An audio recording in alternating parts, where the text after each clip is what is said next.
அப்பா கணேசா, மக்கள் சொல்றாங்க நல்லது செய்றா நல்லது வரும். ஆனா பெரிய விஷயங்கள்ல எப்படிப்பா இது நடக்கும்? கேள்வியின் ஆழம் உன் சிறு உருவத்தை விட பெரியது முஷிகா. நல்லது 2 விதங்களில் திரும்பி வரும். எப்படி எப்படி? முதல் வழி, நீ யாருக்கு உதவுகிறாயோ அவர்களே நன்றியோடு உனக்கு ஏதேனும் ஒரு உதவியைச் செய்வார்கள்.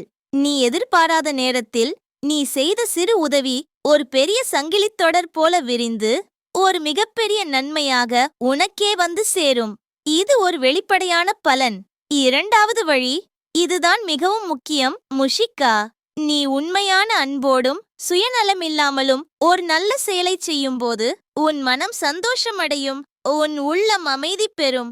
இந்த சந்தோஷம்தான் உனக்கு கிடைக்கும் மிகப்பெரிய பலன். இதனால் உனக்குள் ஒரு தைரியம் பிறக்கும். நீ செய்யும் அடுத்தடுத்த செயல்களும் சரியாக அமையும். இது ஒரு உள்ளத்து நன்மை. விளங்கியது அப்பா கணேசா. இனிமேல் பலனை பற்றி கவலைப்படாமல் மேலும் அதிக நல்ல செயல்களை செய்வேன். எனக்கு தைரியமும் சந்தோஷமும் கிடைக்குமே.